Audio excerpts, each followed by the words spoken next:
Au cours de cette vidéo, nous allons essayer de comprendre un petit peu plus la signification de la compliance et la manière dont on va l'interpréter en pratique clinique sous ventilation artificielle. Alors, pour ce faire, nous allons devoir sortir un petit peu de la simplicité du modèle monocompartimental. Et nous allons considérer que le système respiratoire est maintenant constitué d'une multitude de petites unités respiratoires.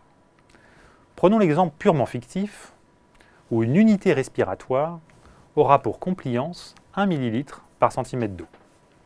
Lorsque l'on applique 1 cm d'eau de pression à l'entrée de cette unité respiratoire, alors cette unité va recevoir 1 ml, puisque la compliance est de 1 ml par centimètre d'eau. Si maintenant on connecte deux de ces unités respiratoires au sein d'un même système, lorsque l'on applique 1 cm d'eau de pression à l'entrée de ce nouveau système, alors chaque unité va recevoir 1 ml. Le système va donc recevoir 2 ml. Sa compliance est donc de 2 ml par centimètre d'eau. En effet, 2 ml de volume ont été générés dans le système pour 1 cm d'eau de pression appliquée.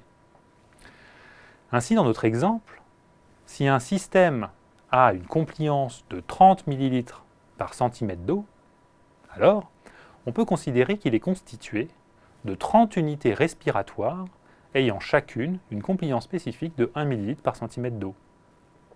Et si ce système est maintenant amputé de la moitié de son volume, parce que la moitié de ces unités respiratoires sont comblées, par exemple par du plasma, par du pus, par du sang, et ne sont donc plus disponibles pour la ventilation, alors sa compliance diminue de moitié et passe de 30 ml par centimètre d'eau à 15 ml par centimètre d'eau.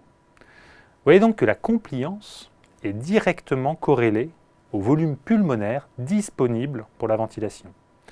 C'est la raison pour laquelle, au cours du syndrome de détresse respiratoire aiguë, la compliance thoraco-pulmonaire est très diminuée.